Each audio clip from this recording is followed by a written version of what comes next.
It is an evening in spring, 1912. Act 1. The dining room is of a fairly large suburban house, belonging to a prosperous manufacturer.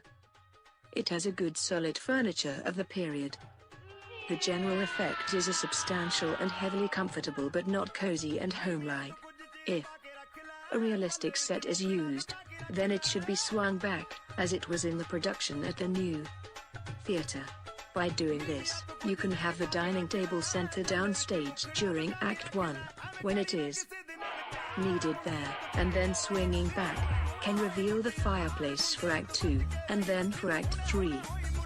Can show a small table with a telephone on it, downstage at the fireplace, and by this time their dining table and its chairs have moved well upstage. Producers who wish to avoid this tricky business, which involves 2 resettings of the scene and some very accurate adjustments of their extra flats necessary, would be well advised to dispense with an ordinary realistic set, if only because the dining table becomes a nuisance. The lighting should be pink and intimate until their inspector arrives, and then it should be brighter and harder.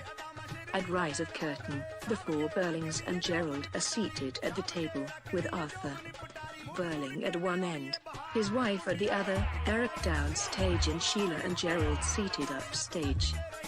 Edna, the parlourmaid, is just clearing the table, which has no cloth, of the dessert plates and champagne glasses, etc., and then replacing them with decanter of port, cigar box and cigarettes.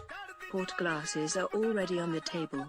All 5 are in evening dress of the period, their men in tails and white ties, not dinner jackets.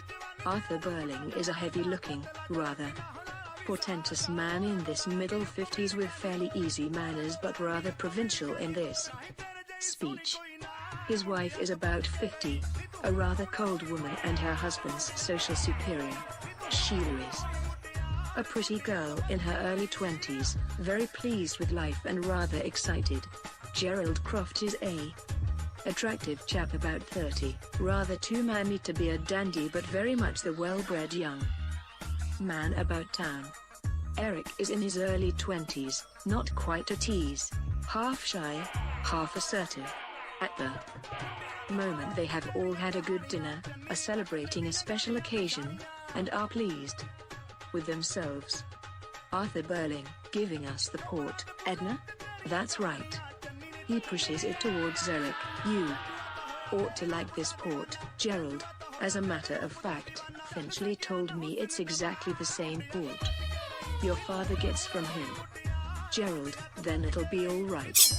The governor prides himself on being a good judge of port. I don't pretend to know much about it. Sheila, gaily, possessively. I should jolly well think not, Gerald. I'd hate you to know all about port, like one of these purple-faced old men. Arthur Burling. Here, I'm not a purple-faced old man. Sheila Burling. No, not yet. But then you don't know all about port, do you? Burling, noticing that his wife has not taken any. Now then, Sybil, you must take a little tonight. Special occasion, you know, eh? You know, eh? Sheila, yes, you know, eh? Sheila, yes, you know, eh? Sheila, yes, you know, eh?